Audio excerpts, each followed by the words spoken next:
former trainer of the year, Virgil Hunter, and I really enjoyed listening to John, Charles, and Frank on Real Boxing Talk. We are here on the Ultimate Sports Network, on the Ultimate Sports Network. We're going to even not tell you what the name of the show is because we don't care. I'll cut that out and start again. Hi, Real Boxing Talk. Come on, Frank. You got Virgil Hunter. He's going to take away his endorsement if you keep that up. I know how to slice and dice. This will be okay.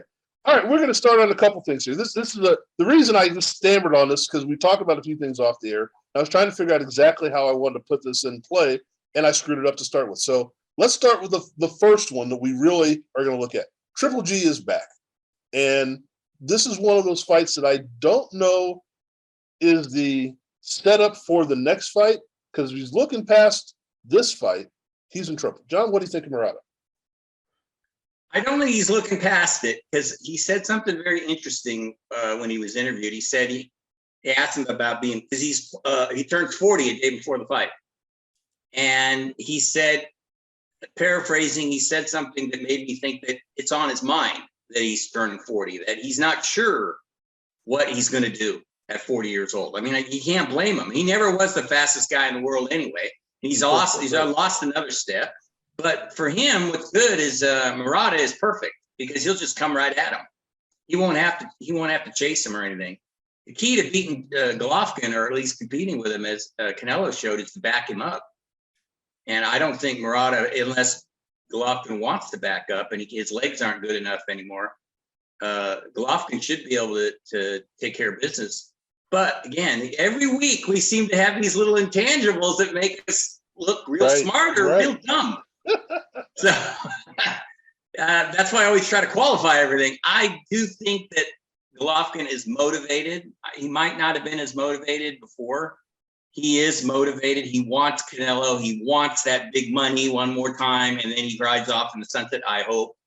Right. So I think he'll be motivated. But I also think Murata, and fight in front of his home crowd, is also going to be very motivated.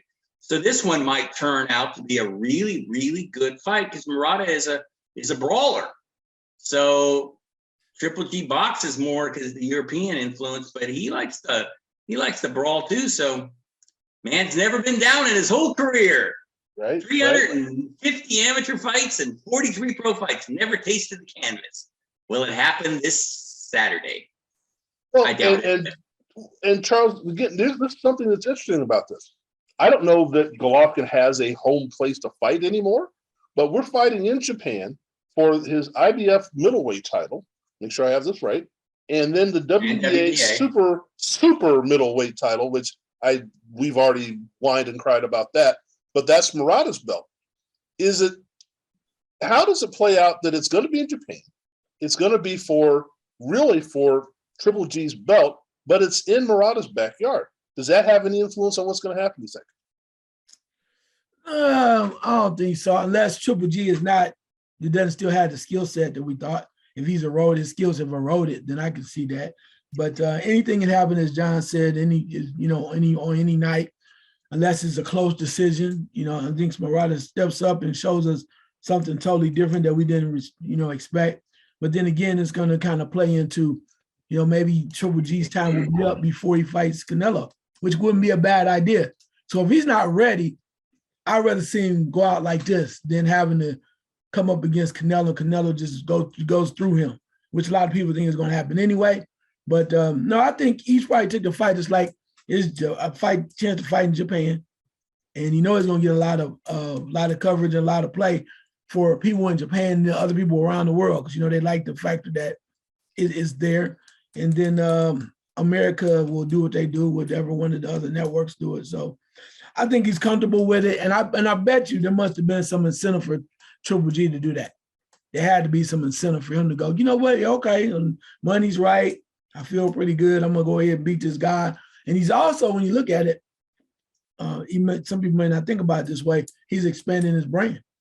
Because if he shows a great show in Japan, then if he does meet Canelo, people like Japan might go, oh, that's that dude to beat our guy. So let's check him out. So And John, you also mentioned something before when we were talking. Of all the fights that are going on this Saturday, his is going to be the first one. like at what 3 a.m. or something like that. So Roughly, you know, yeah. so but I mean, it gives him that thing of we're starting fight day. You know, we're still, you know, the second couple of days of Major League Baseball. You know, we don't have anything else going on right now. The basketball players wouldn't have started yet. Why not? Yeah, and I think he feels like he's got something to prove. I do, even though he doesn't. Gennady Golovkin was never a great fighter. I don't want to, we're raving about it. I don't want anybody to think that I think that, or you guys, I don't think you guys think he was ever great. He's good. He might have even been very good about 7 years ago, but since about 2015, he's been showing that, and he was about 33 then, that he's been steadily going down, but he's got appeal. People like him. He's actually a really nice guy. If you ever talk to him, legitimately nice guy. So people love that. He's not much of a trash talker, and he's a knockout guy. You know, he had 23 knockouts in a row. What always hurt him is his resume. It just wasn't as important, or not as important, as impressive as you might think it could be. But right. Still, he beat. It's just like you say that about Deontay Wilder, like who's he knocking out? Well, he's still knocking the guys out. Right. So you got to say that about Golovkin, right? Knocked out 23 straight guys. That's pretty impressive. So he's very good.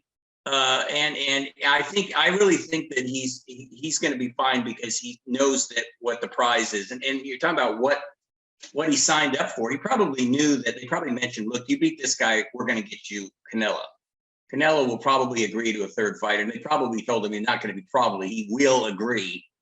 And so that really got Golovkin. You know, I saw a video of him. He looks good. He looks rested. I'm sure he's dying to get in there. It's just that he's such a slow starter that I kind of anticipate this fight being pretty interesting for a number of rounds. So we'll have to see. Now that's a good way of looking at it, because there is a future to that, and we'll kind of tie that into the next couple things. We're not really going to expand on it too much, but it caught my attention, and you guys weren't aware of it. It caught my attention before we got started here that the women's fighters, the women's bouts are coming up, and there are 4 title fights, and we're not going to go into detail on it right now, but there are 4 women's title fights coming up this Saturday. So that's something that if you are getting into women's boxing, this would be a good weekend to start doing things. And then also looking at the Maloney brothers, Jason and Andrew, are back as well. Now, you know, we go through the Maloney being the Franco trilogy, or whatever you're going to call it, and then in the bubble and all that. It's odd to me that they're fighting now on a women's undercard in California. And there's one of them, I can't remember which one off the top of my head. One's fighting a 10-rounder, the other's fighting an 8-rounder. And again, they just named the opponents within the last few days. So they're trying to stay busy, but I would have thought they had moved themselves up to headline status. And I guess maybe I was wrong about that. So any thoughts about that real quick, Charles? Did we think that they were headline status, or is it just kind of surprising that they're not? I don't think it's surprising that they're not, because when you got to look about what has happened with them in their careers. I mean, you had, you know, one fighter, the one brother that did win the title, he kind of regressed back, and the other guy that was under, the other brother was behind him. He was kind of not on that level yet. So I think in order to get on that headliner status, you got to do something else. Okay, the one fight we thought you were going to maintain your belt, you got to do something else. So unfortunately, you might say unfortunately, but you find yourself in the predicament that you are with the 4 lady title bouts, right? And I think this is a precursor, because they're trying to play off of, we know the fight that's coming up on the 30th, you know, with, you know, Katie Taylor and Amanda Serrano. You know, that's kind of a precursor to get you ready. So maybe some people are like, hey, well, let me take them out or whatever. And then Maloney's are like, okay, yeah, we'll do it too. But I just think that you have to literally, you got to get back in the game. By getting back in the game, you got to be somebody of substance. But you got to start somewhere, and then you keep building up. If you think they're just going to throw you out there and give you another title shot, it's not working that way. One, because there's too much talent out there right now. Right. Too much talent, depending on what division you're in, and you're going to have to work your way back up. I like the Maloneys. I do. I like both of them are hard workers, and they give it all they have. But, you know, it's like anything else. You got to wait your turn. There's so many fights we want to see, and people jostling for a position, that if you lose, you can't expect to be right back in the mix for a title shot. John, Charles said something that's very important as far as the women's fights. Are we now at the point, so you cover more stuff than we cover, are we at the point now we're getting more coverage for women's fights? Are we getting more play? We're getting more concept of this could be something? Because it sounds like what he's saying is we're going to give you a taste here, then we're going to give you the big one at the end of the month. Oh, definitely. It's picked up a lot. There are more fights now. I noticed that one of the ladies fighting is Esparza, and I've seen her fight before when I went to LA last year. I saw her. She's exciting. She's a little flyweight, but I don't mean that disparagingly at all. She is a aggressive. That's the weight class, right? Yeah, she's like aggressive, and she comes out to that song. Okay, I'm gonna mess it all up, but the line is, and I can't sing worth a damn. So prepare your ears. This girl is on fire. Oh, yeah, right. Yep. And she comes out and it's great. It's great. It's perfect. It fits her. She looks like she's on fire. She's smiling. However they're promoting, marketing her. Charles would love this. They've got it with her. She's very popular and she likes to fight. So she's a little under the radar right now, but she's a champ. And she's exciting. So I'm glad to see her back in there. And it was funny. I was just thinking, oh God, she's got to fight again. She hasn't fought in a while. So yeah, I think it is. And I think it is a buildup. You guys are pretty astute. It is a buildup, or Charles is, of course. He is, yeah. Don't Charles, you know that, right? The marketing man down there. It is the building. They're trying. I think they're feeling some momentum with the big Serrano-Taylor fight of the century. And they think, hey, this is a great month to have some more because it's a springboard. And they could also maybe talk about Taylor and Serrano during those broadcasts too. So if you're thinking outside the box, that's real good. That's good marketing. And on the card, or the headline of her card, is Ryan Garcia. Yes. Now we've been listening to Ryan Garcia quite a bit, and we haven't seen him in a while. What are we looking for, John, from Ryan Garcia this time? Well, I'm going to make my friend Carlos Palomino mad because he loves Ryan, and Ryan is King Ryan and all that. I don't like it when in sports they put a crown on your head when in my view you really haven't done crap. Okay, you're undefeated, you got 18 knockouts, good. You're a social superstar. I get all that, but you beat Luke Campbell, okay, but you're no world champion. You really haven't had any fight. You fight one of the big guys like Davis or something. Okay, that changes things. But he's kind of a media sensation. I see now. He can fight, but he's not with Canelo's.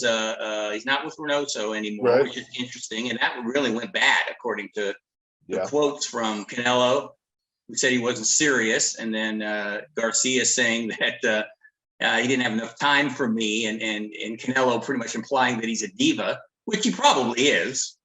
So I just went. Now he's with Goosen, who's a hell of a trainer. He's an offensive trainer. He's like a Freddie Roach because he's famous for training lots of people. But Diego Corrales is one of his fighters, the late Diego Corrales, and he likes his guys to get in there and bam, boom. And John Molina Jr. was also in his stable for a long time.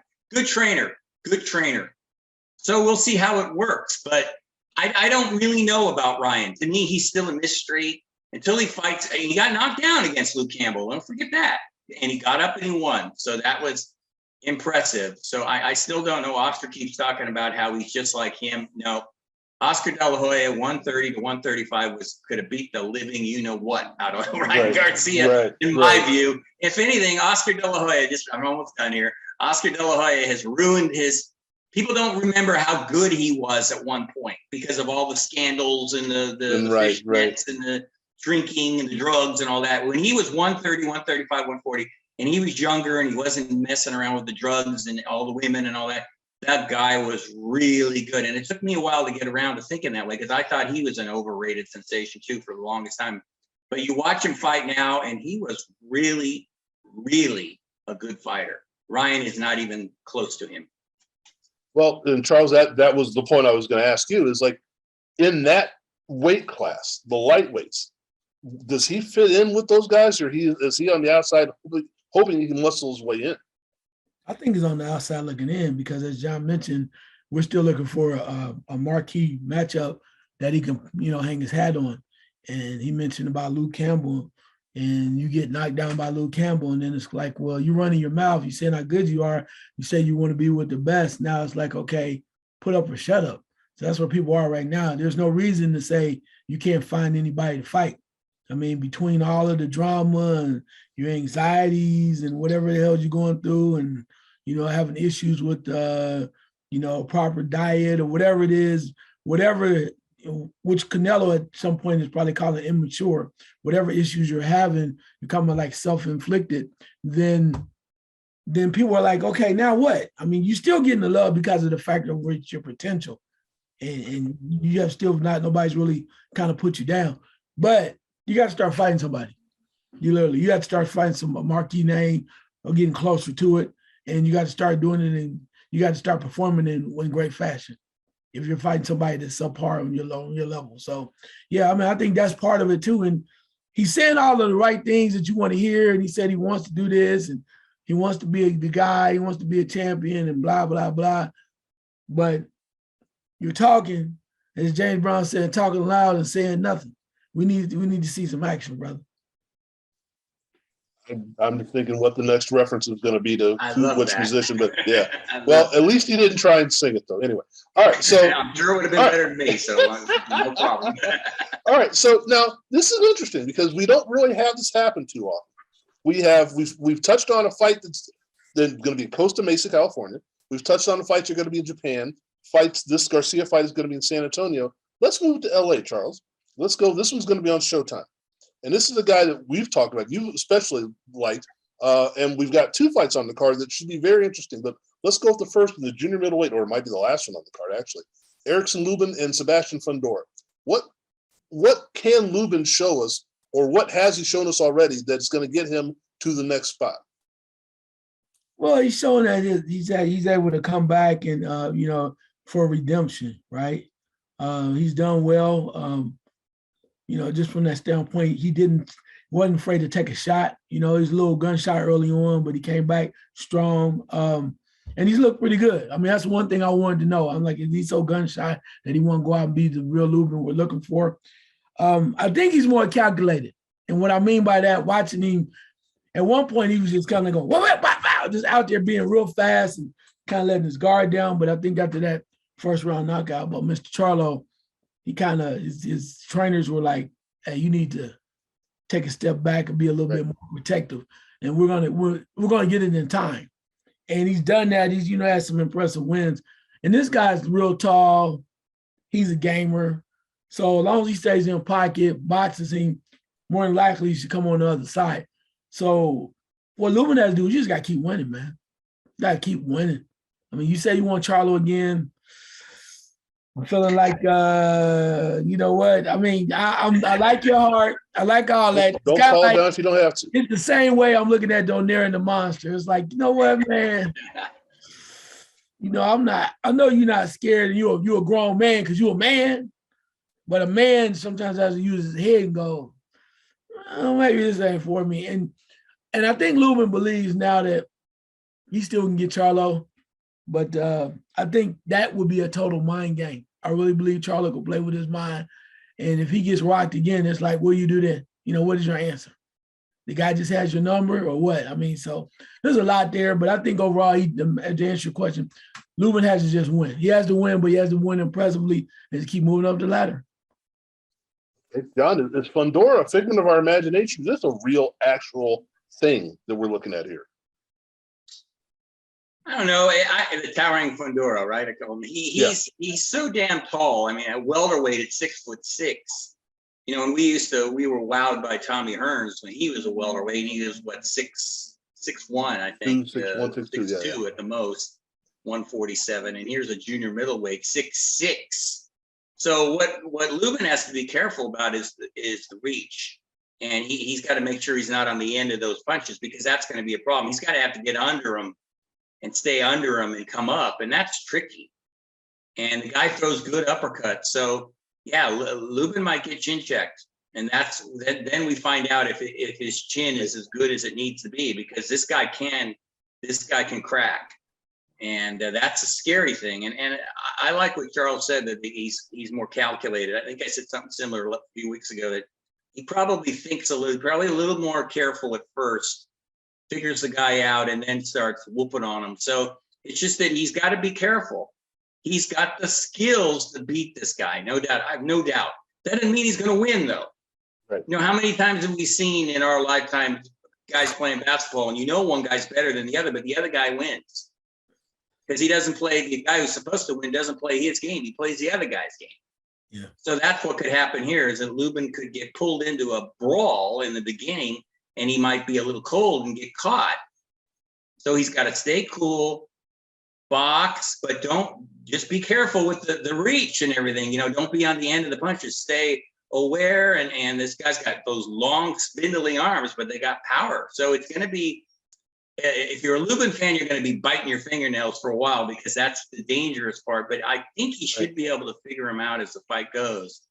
But this is really, really an intriguing fight, Frank. I mean, as much as I want to see Golovkin, I've been intrigued. You know, we've been intrigued by this one. It's another one flying under the radar. Nobody's talking about it. Right. I'm guilty of myself. I have nothing on it about Max Boxing, and I should. I got a few days, so maybe I can get something out there. No press releases about it. It's really sad, but it could end up being the best fight of the weekend. You know, about a year or so ago, Fundora was one of those, wow, we got to check this guy out. He's doing it, blah, blah, blah, blah, blah, blah. And this is going to be something we're seeing. And now nothing. And I think that's pretty weird, because I don't think he's done anything to have to pull back that expectation. You know, now this is what Charles just said. Now we're getting where fighters are fighting fighters. Now we're getting where they're running out of options of who they can't fight, and they have to fight somebody now. So this is one of those fights. And in this weight class, again, we're looking at Charlo on top, but that strata below, we got to start getting these guys together, because there's nowhere else to run.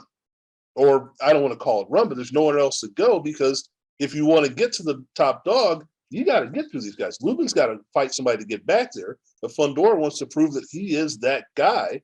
He's going to have to prove it against someone, instead of just these guys that he outclasses simply by his size. Now he's going to have to do it by his style and by his skill set. And this will be a perfect test for him, I think. I like Fondor in this one only because, just what you said, that you've got Lubin with the chance that he can get caught with something. And as Charles mentioned, if he gets caught with something, he may start wondering about what he's doing. You know, why am I go? Oh, and now he gets cautious. And as we've seen Lubin fight cautious, we haven't seen Lubin fight cautious. I don't know if he can fight cautious. So can he pile up points? Can he do what he has to do? Or is he always looking for that, you know, that long reach, that shot from outside this down the middle? What's he going to do? So I like Fondor, but that's for later on in the show, I guess. So on the same card, though, we're talking about redemption and how you're going to get there and whatever. Charles, we've got Tony Harrison against Sergio Garcia. We asked the question last year, what the hell happened to Tony Harrison? Are we going to find out now? For his sake, I hope so. It's just like this. The one question I have is, does Tony Harrison really want to fight anymore? And I mean, it's not whether or not he has a skill set, but where's his head at? You know, where's his heart at? Because when he was banging with, you know, the Charlo twin, he looked good at moments, right? Early on, first fight, second fight, you're like, ooh, okay. But then he went on, and you were expecting more. I wanted to see some more consistency.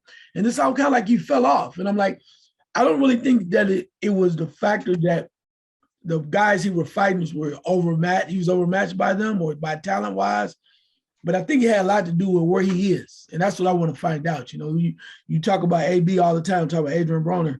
But, you know, you just want to know where he is. You want to know where his head is. He's right there. Yeah. You want to know where his head is. You want to know where, you know, where he's coming out of, what kind of bag he's coming out of. And Tony Harrison has had a taste of the good life right now. At one point he did, and maybe that might be enough. He's doing it to stay on top, to keep everything rolling. And you just wonder, because I mean, at first it seemed like he was hungry. He had that thirst. Right. He wanted to quench a thirst. He wanted to, you know, suppress his appetite, his cravings. And now he has it. It's like, you know what, yo, I'll fight, but man, I'm still in here. I got there, right. Yeah, and maybe that's enough, but we'll see. And I think that's the biggest thing for him to see. Where is he at? Because I think if he's coming in fresh and ready to go, I think he can compete with almost anybody in that division. Well, and that's a bold statement, because that's a locked division. And I'm going to ask you this, John, because I just thought about this. We'll expand on this later. But is there something to be said for example, the Charlo at this weight class, and I'm not even going to try and remember which one is which, so I always screwed it up. But is it that you get up against him, and now it's like, okay, you're done. You either win that fight, which you're not doing, or that's it. Now you got to start back over. Is he retiring guys, I guess is the best way of putting it. Well, he's not retiring them, but he's just so much better than them, and that tells you how good he is. Because these guys are all good. I mean, Right. all of these guys are good fighters that we're talking about right now.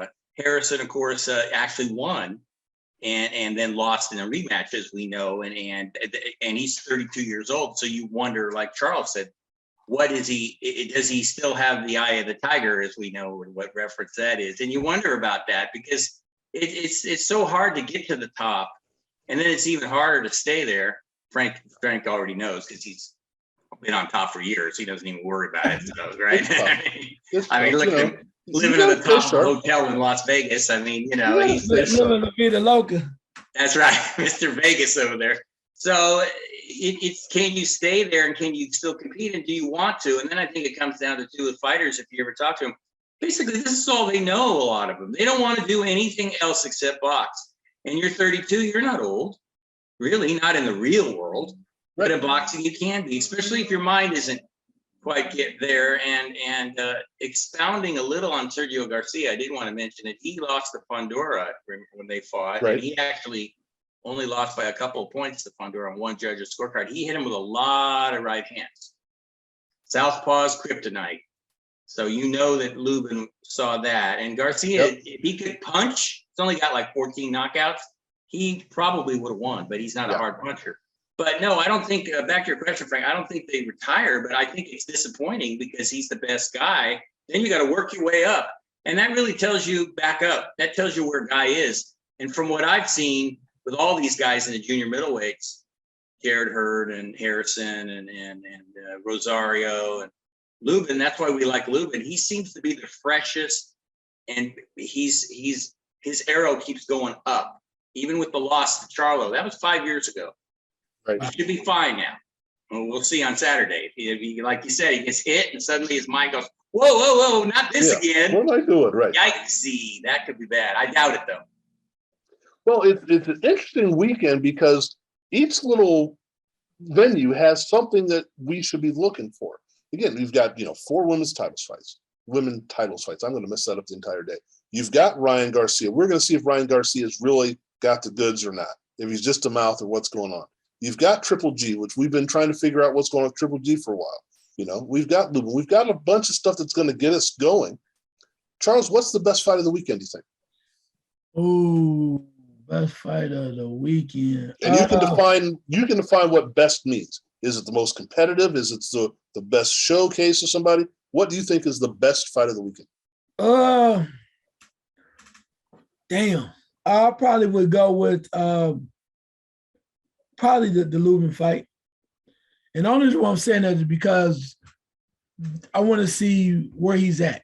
Okay, you're going against an opportunity for a guy. You're testing the water, still trying to move up on championship reign again. I want to see that. The Tony Harrison fight, I'm just not sure where he is mentally.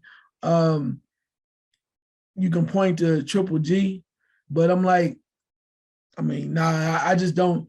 I don't know how the gentleman Murata is gonna come out and go against him. So I want to see something where I think a guy's going to be challenged, perhaps. And if, as John mentioned, says that if he comes up and he's off his game, he can be punished. What we've seen in the last couple of weeks, guys coming in flashing and whatever, and they're off their game and got beat. So I want to see that. I want to see something where I go, oh, well, damn, we got a chance that he could actually lose. The other's not saying it's not possible, but when I look at Ryan Garcia, I'm like, is it just publicity? Hell, you might as well be on YouTube. Fight some damn body. I'm just saying, you should be free TV. Fight some damn body. So to answer your question, I go Lubin. Okay, John? Oh yeah, that is they all okay. The Lubin Fundora fight and Triple G are intriguing to me because there are intangibles, and that's what always makes boxing interesting to me. Garcia, to me, we're not going to find out how good he is this Saturday because he's fighting a guy that we've really not heard that much about, unless the guy's a a sleeper and he does something and proves that Garcia is just some kind of a media sensation. I seriously doubt that. He should win. So I don't think we're going to find out that much. We will find out about Lubin. We will find out about Fundora. We will find out about Tony Harrison. Sergio Garcia, I think we already know about him. So it's up to Harrison and Lubin, who I think are better than both of their opponents, to show that they still are. Harrison is an intriguing because we don't know how hungry he is, like Charles said. Is he or isn't he? We'll find out. If he gets into a really tough fight and it's close and he fades out like another junior middleweight did recently that lost a shocking decision, he didn't have the desire anymore, and the guy out hustled him. It's a big upset. Can't remember his name. And then Golovkin, when you're 40 years old, there are not very many guys that can keep going and fighting well at that age. Other, Bernard Hopkins, Archie Moore, and Pacquiao. They did it recently, but I don't know. Golovkin's a slugger, and Murata. When I've seen him fight in Japan, he's really fired up. So that might be the thing where if Golovkin's only Murata is all fired up, right, we could be in for a surprise. But and to me, that's the second most intriguing one. But the most definitely is Lubin and Fundora, because this is like an eliminator, like they used to have in the old days. And you lose this, either one of those guys, you drop down quite a bit. So it's really an important fight for those two guys. I look at it as a double eliminator, to tell you the truth, because if Tony Harrison wants to be back in the mix, again, Sergio Garcia has been in the mix with these guys already. So this is okay. Fondor beat him, I beat him, I get Fondor next, or however you want to look at it. This is the kind of putting it together. Now, I agree with both of you, and I'm going to take it a different way, but it's the same basic thing. I'm still, and Charles is going to say, geez, he's on that Paul Williams kick again, but I'm going to look at it this way. I see a guy that's got a weird skill set, and a weird enough skill set, a 6'6" middleweight. That's just bizarre to me. But a weird junior middleweight, actually, a weird enough skill set that it could cause damage to a lot of different people because you just don't see it. And we were mentioning, Lennox Lewis said he had problems with, the taller fighters when he was a heavyweight because he didn't see him that often. I mean, when you're 6'3", 6'4", you don't see guys 6'7", 6'8" that often. That's something that's weird. And this is one of those things where you don't see this that often. He's awkwardly fast. He's busy as a guy that size. There are things that he can do that you're never going to see from anybody else. And if he can put that together into something of a cohesive package of being able to take charge of the fight, he could be a dominant fighter. Of course, he could just go, like we said about Paul Williams, just go off to the side after a couple of decent fights. I don't know, but to me, that's the intriguing part of the whole weekend more than anybody else, because this is the unicorn out there. Can he do what he does against other people that have some style, some substance? And this is where we say, can Lubin get in there and slug with him and do what he has to do and fight from the inside, which we also know Fondor wants to do as well. So the way that you would normally attack a taller fighter is to get inside of him, but that's where he wants to be. So can his style, and as Charles is well prone to saying, styles makes fights. Well, I'm not sure that anyone's seen this kind of style from Fundora, so that's going to be interesting. The other way of looking at things, and you guys hit it right on the head, what does Triple G have left? And we've mentioned this with Donaire, we've mentioned with other fighters. When are you done? When do you know you're done? When do other people know you're done? Does it happen in training? Does it happen today? Does it happen at the weigh-in, or does it happen in round 4? Or does it happen at all? That's going to be what's interesting with him, I think, is he still Triple G, or is he just a couple of G's and not enough worth having? It'll be interesting. So, John, as we look at the way we're going to package this weekend, and we're talking fight season, have they done a good job of putting things together, getting back to the business of things? Have they done a good job of how they put these things together this weekend?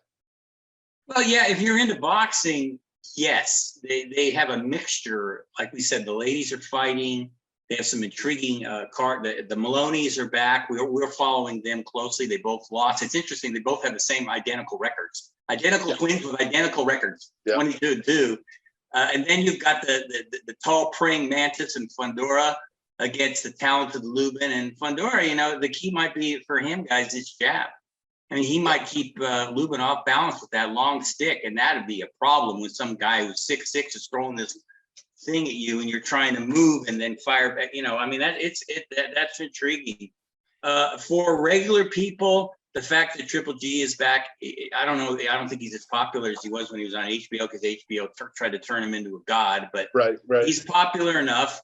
So for a person who likes boxing, there is really a mixed bag. You just got to pick what you want, pick your poison, I guess. And at least they spread it out enough where you can watch different cards, and you do not have to be having dueling boxing cards where you're jumping all over the place trying to figure out how to watch it. So, I mean, yes and no. I mean, I'm disappointed at the lack of PR for Lubin and Fundora and Garcia and Harrison. I think they dropped the ball. We're like a broken record with that. I think they've all pretty much accepted that boxing is only so popular, and the only people they really talk about are media sensations like Ryan Garcia. His fight sure gets a lot of talking. Right. I mean, there's no way in the world that Lubin and Fundora shouldn't have got the same amount of PR as Ryan Garcia, but he's got 1 trillion followers on Twitter and all that stuff. So that's that. To me, see, that's sad, because it should be based on your ability, not on how popular you are. But you know, we live in this country where popularity is more important than your talent a lot of times, and how you market yourself. So it's always a mixed bag with boxing now. The way where we live in this time of the country, with all with everything going on and everybody knowing so many things, boxing, to always say this to Frank, because he said it numerous times over the years, is not dead. Mr. Gordon, I hope you know that now. I didn't. I just said it was possible. Yeah, we'll roll the tape. But it's obviously not what it once was. But when they do, like this month, to me, this is Charles's job if he was working in market analysis. Because this month there are so many good fights.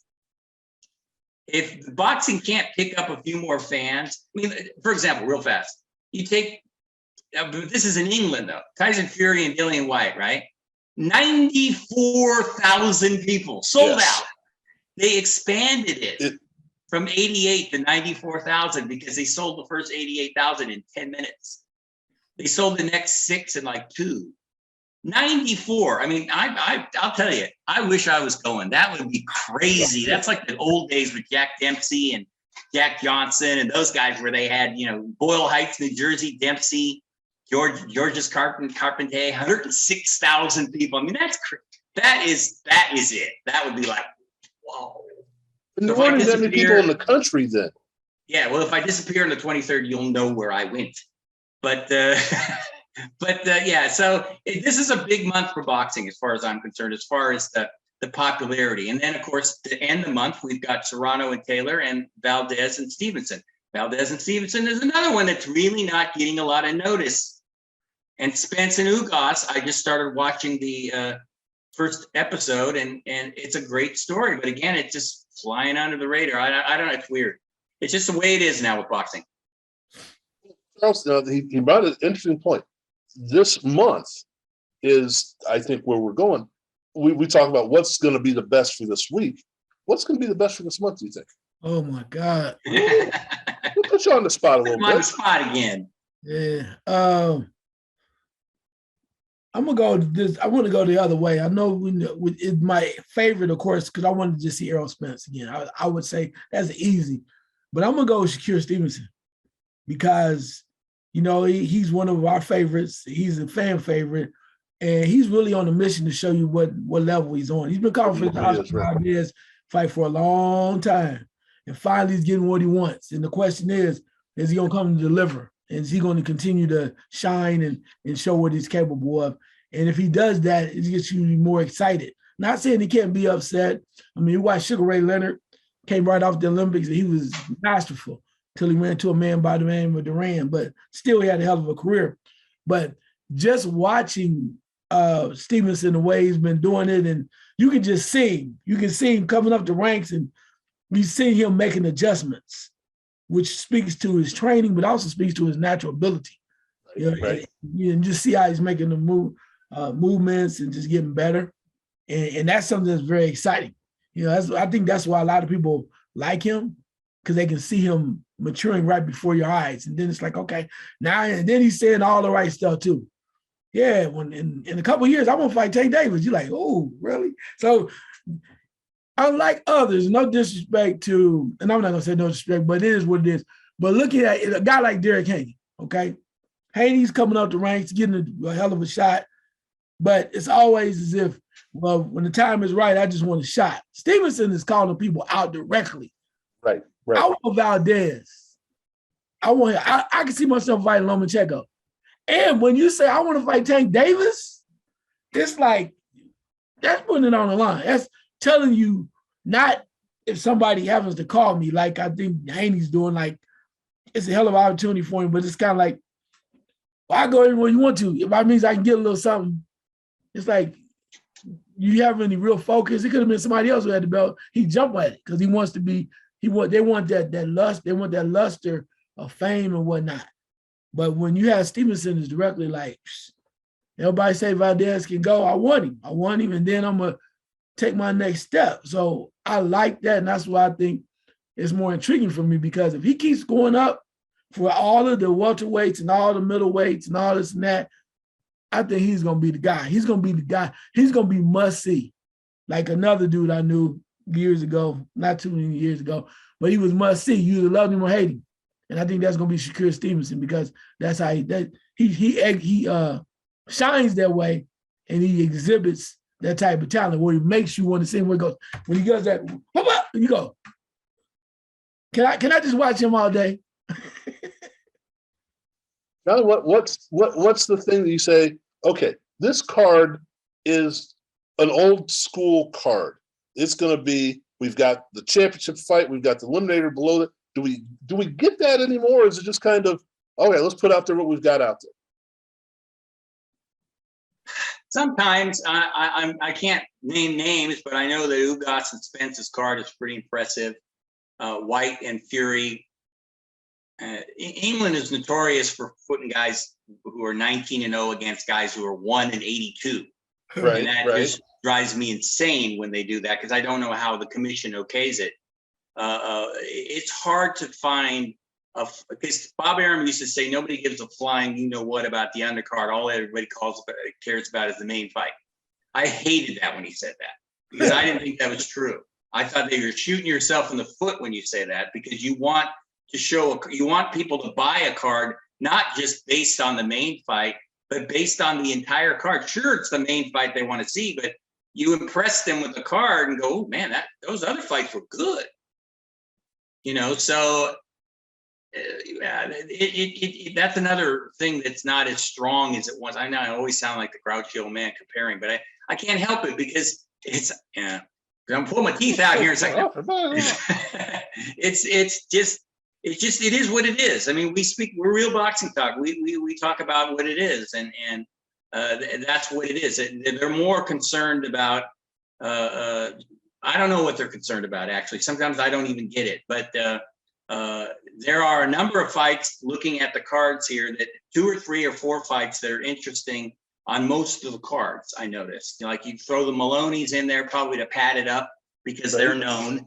So you throw them in there, and then you've got a few guys like Kevin Zambrano, who's 14-0. He's on the Lubin card. So that's good. That's what you're supposed to do. But as far as that top to bottom thing, that doesn't happen anymore, Frank. But, you know, it didn't. And I don't want to misconstrue here. It didn't happen that much back in the old days that I loved so much too. Right. But there usually was at least 3 fights that were primo. And we don't really get that. I mean, I haven't looked at the Fury and White card yet, but I'm not hearing good things about it. It's just like, it's Bob Arum's thing. He's saying it's the main fight. But look, they sold all those tickets so fast. So in a sense, he's right. It is the main fight. And the Brits, I love them. They could sing Neil Diamond all day that they want. The drunken Brits, whatever.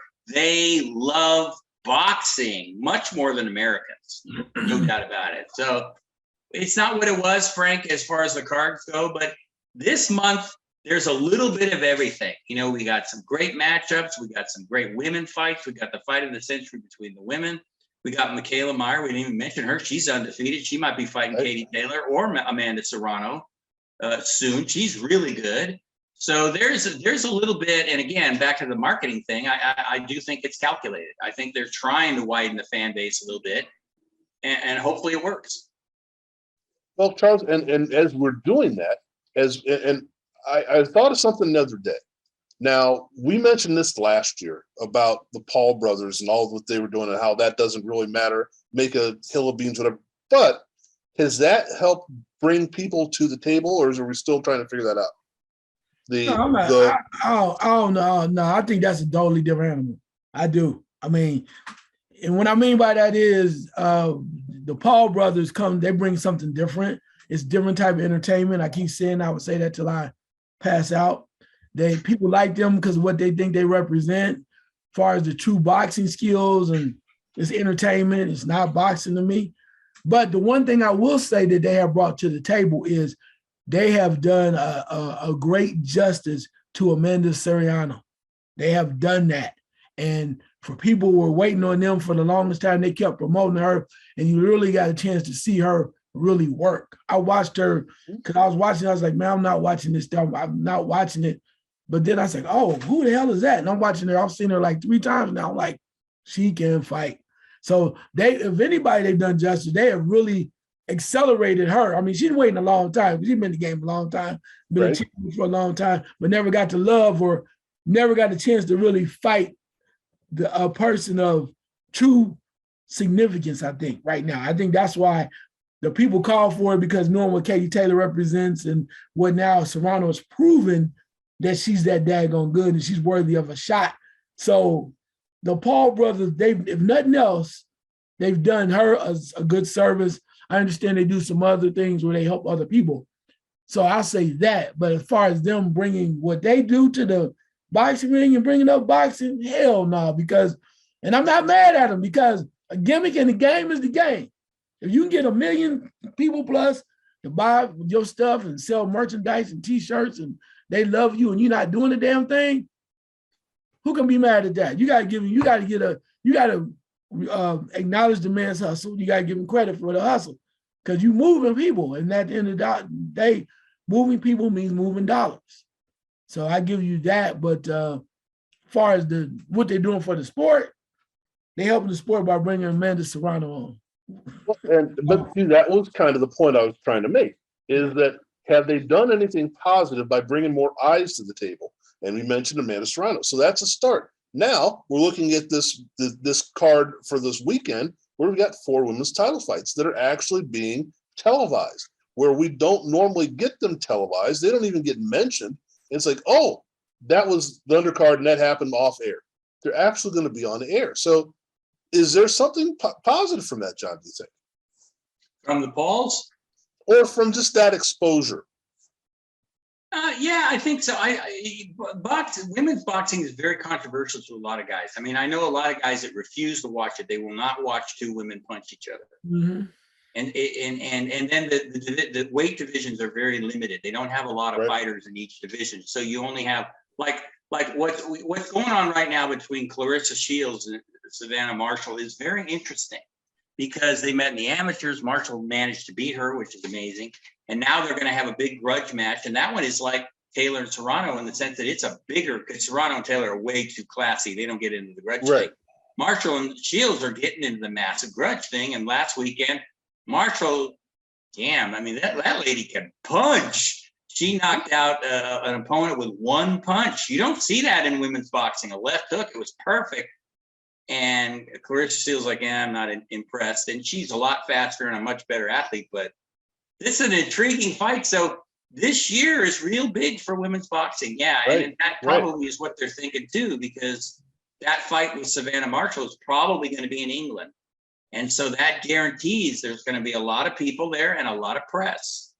So that's good. It just, let's see where they go after that. they've got another one. Terry Harper is interesting. Who's there? She got stopped a while ago. Bridges from Australia is more, and this is going to sound terrible, but it's true. She plays the sex angle up. If you've ever seen her, she basically wears a bikini on the way in, and she's a knockout in more ways than one. But she plays it up. She admits she's doing. Yep, she admits she's doing it. But the lady from Aussie can fight, and she gets better every time I see her. And she's no spring chicken. And then Shannon Courtney is another one from England. They had a fight, a rumble for 10 rounds. So you got to give the ladies their due. And this appears to be their best year. And of course, you got Eddie Hearn, who's very supportive of women's boxing. So this is the best shot if it's ever going to go more mainstream, I think, with the names that I just mentioned, because Clarissa Shields is so polarizing. People either love her or hate her. Right. She is not popular for whatever reason. So she wants to be the bad villain. She's going to be it against Savannah Marshall. So that'll sell a lot of tickets if she's okay with that. I don't know if she's okay with it, but maybe she is, because, but yeah, it's this interesting point that you guys picked up on this, because I do think it does sound like, brainstorming here, that this is the year that they're really, really trying to lift women's boxing more into the mainstream. We said how long ago, real fast, all they have to do is, just like they did with Katie Taylor, put a women's fight on a man's main fight, like put a women's championship fight on a Canelo fight, and that's going to help. They didn't do it. Right. But now they're kind of doing it a little bit. So a little slow, but maybe they watched our show. It's about damn time. Well, Charles, speaking of the marketing aspect of things, let's get into the business of boxing just a little bit real quick. Looking at, John mentioned selling tickets and ticket sales. Is that important anymore?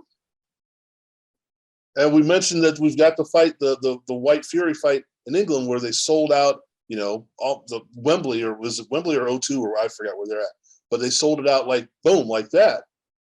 Is that important anymore? Or is it pay-per-view and all that stuff? I think it depends on the location. In English, it's damn sure important.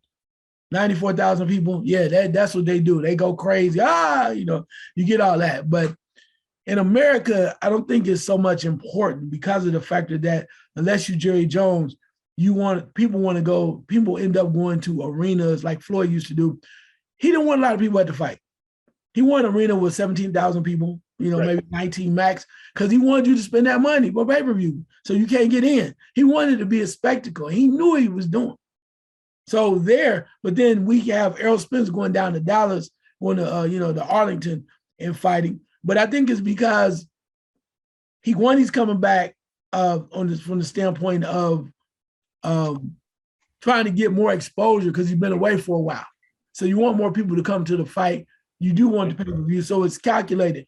But you can write this down. I might be wrong, but if you're ever thinking that if he wins this fight with Ugas, I'm talking about Spence, and ends up fighting Crawford, that will be in Las Vegas.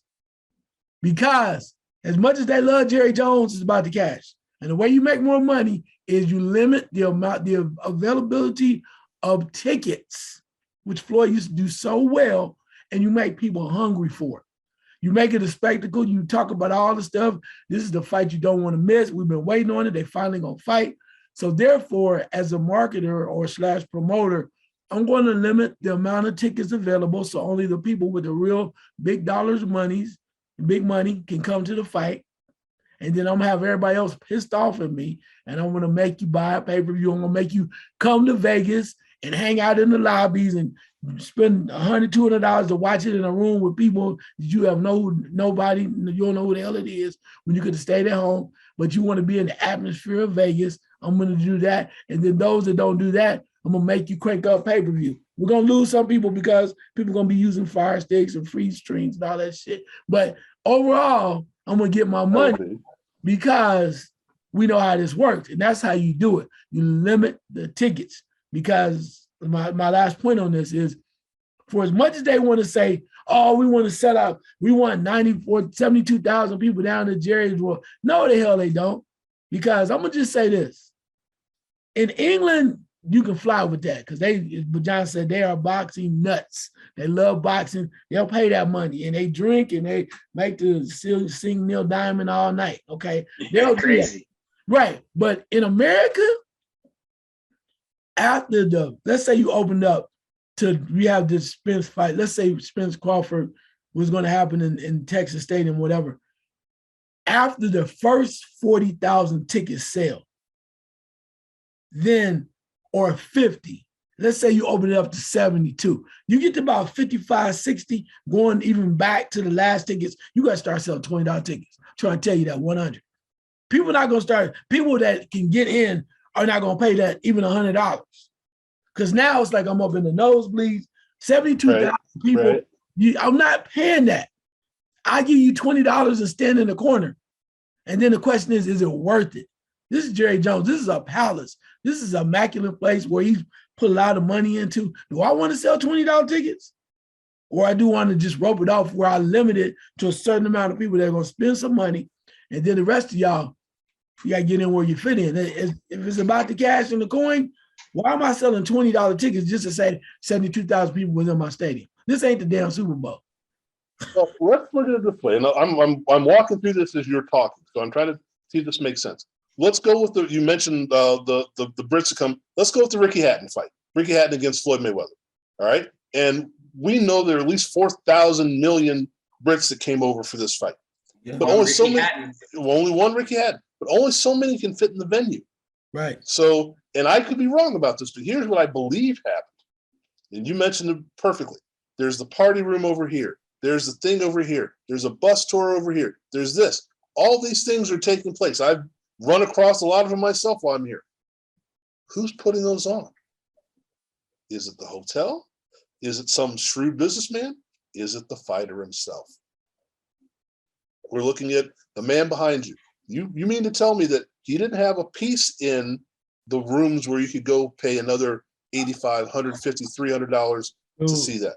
Right. So it's, you get it from all angles, plus you get the pay-per-view. And since you have a piece of all this, you figure it out as it goes, you're not giving your money to Jerry Jones. You're taking your money in. See, this is the thing that you're mentioning over in Britain. Tyson Fury isn't making all that much money from these fights. I mean, he's not going to go destitute. I'm not saying that, but he's not the one generating the income. It's whoever's putting the venue on, whoever's putting the thing on.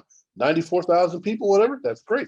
John, can you expand it a little bit more? Because I want to get an idea of who's making the money there as opposed to who's making the money here. Well, it's true. And Floyd Mayweather probably had a piece of everything in Las Vegas because he really seemed to be ahead of everybody when it came to that. He knew he had an idea, and Canelo, as we know, has taken his idea and basically emulated it. And he's doing well with it. And they're actually cut from the same cloth as far as being dedicated. I think Canelo and Mayweather, they don't gain 30 pounds in between fights. They stay around the same weight. They're always training. Fury's making like 30 million against Dillian White. So just a little change, carrying around change. But I think he has a percentage of the box office. So he's going to make a number of more millions. So he's going to make something like $40-some million. So he's doing all right. He'll be okay. He'll be in the chips for a while, but that's how they do it in England. You guys are right. I mean, they don't think of it like, okay, we'll put it in a small arena and pay-per-view it. We're going to put it in a huge arena. It's at Wembley, and sell as many tickets as we can. And then, as a pure boxing Puritan, as I try to be sometimes, that type of atmosphere is great.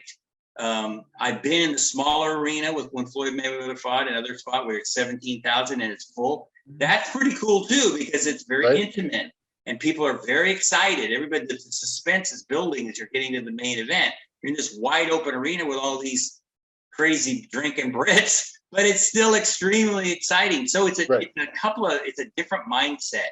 The Brits almost do it like they used to do in America back, like I said, at Jack Dempsey's day, where Dempsey always made a ton of money, but he also had a huge cut of the box office. Right. That doesn't seem to happen for fighters like it did in those days. And that's where Dempsey and Gene Tunney, and when they fought in Chicago, over 100,000 at Soldier Field for a 10-round fight, championship fight. Jack Johnson and James J. Jeffries, what they made in Reno in 1910. they had a big percentage. They had a flat deal, but then they had a massive percentage because they knew the people would come. In America, we know the people will not necessarily come, Right, not right. like England. So I think basically what it is you've got two mindsets. I like the English mindset only because it's old school to me. It's a throwback to the old days, the glory days of boxing. But I do appreciate the thought, the thinking of the smaller arena and how you have a piece of this, you have a piece of that, and you end up with more money than they do in Britain, even though you've only got a smaller percentage of what came to see your fight. So they are prize fighters. Forget that. People forget that. They are fighting for a prize, and the prize is money. I mean, the championships are great, but you're supposed to sell yourself and make as much money as you can. So it just depends on, both work, both are great. Just depends on what you like. I told you, I like the older one better, but I certainly understand and respect the way Canelo's doing it with his promoter and the way Floyd Mayweather really started in a sense doing it a number of years ago. Have you been to a fight in at Arlington at Jerry World? No, I have not. Okay. So what I'm trying to get in my head is, I know what happens in Las Vegas. Mhm. It's the fights on Saturday, the weigh-ins on Friday, people start arriving on Tuesday. Mhm. And then they play the fight game the whole week. You know, they're going to go over here, they're going to go to the museums, they're going to do this, they're going to play at the tables, they're going to do that. They make a week of it. I'm not sure. Do they make a week of going to Arlington? What I don't think they do, because what it is you go to Dallas, and lots, this is where you have a lot of locals, right? A lot of locals come in, and a lot of locals are there, and they get to go to the fight. As you said, with Vegas, you're all over the place. You doing other stuff. Even from the standpoint of the media staying outside, usually in Dallas, coming into Arlington. There's not a lot going on in Arlington. Okay. Right. My brother lived in Arlington. So it's not like it's Dallas. It's not an extension of Dallas, right? Arlington is a small place with very limited public transportation. Now they just got Uber. For a long time, they didn't have buses.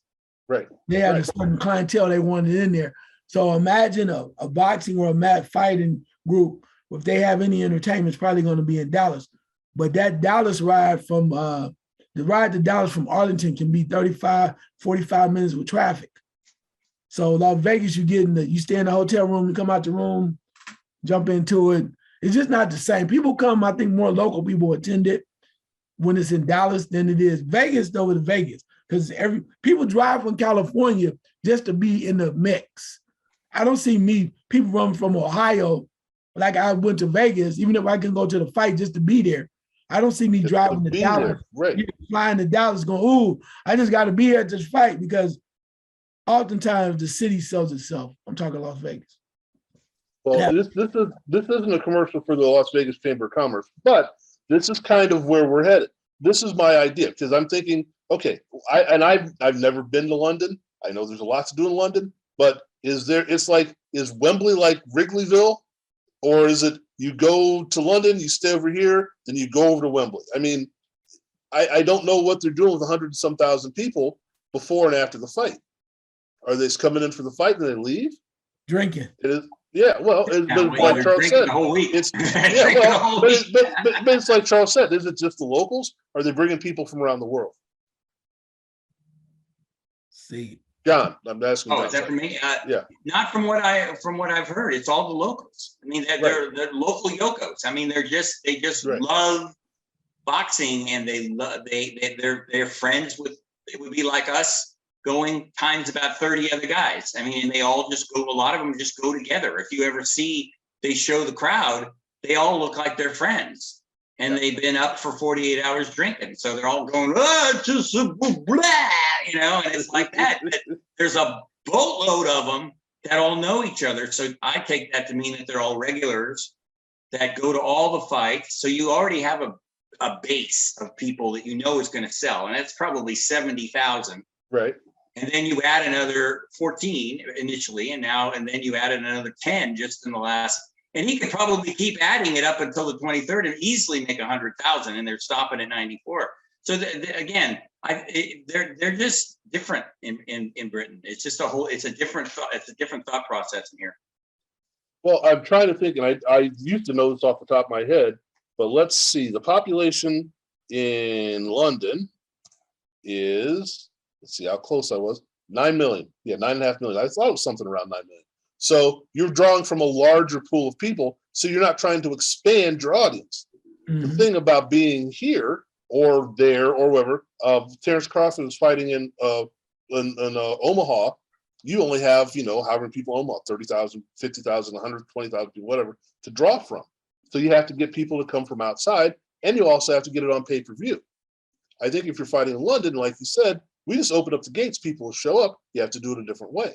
So that's kind of the idea. I haven't formalized my whole thought to this, but it looks like there's a different way of doing things, and both can be successful. But if you have a built-in fan base in London, why wouldn't you fight there all the time? Fight in O2, fight in Wembley, you're going to be able to get people in. Here in the States, you got to go to the place where either you're going to draw more people, or, like Charles said, you fight in a smaller venue and make sure you push it out to pay-per-view. And there's not a right way or wrong way of doing it, I guess, but it's just a different way of looking at it. So we'll get into the business of things later. That's an idea that I've had for a while of what makes boxing tick, not just because of the fighters and the matchups and the styles. There's more to it than that, and we'll delve into that later. So again, this has been fun doing this. This is why we call it Real Boxing Talk. It's more than just guys going, ooh, I mean, there's more to it than that. So guys, thanks again. Folks, we will see you at another time. Thank you.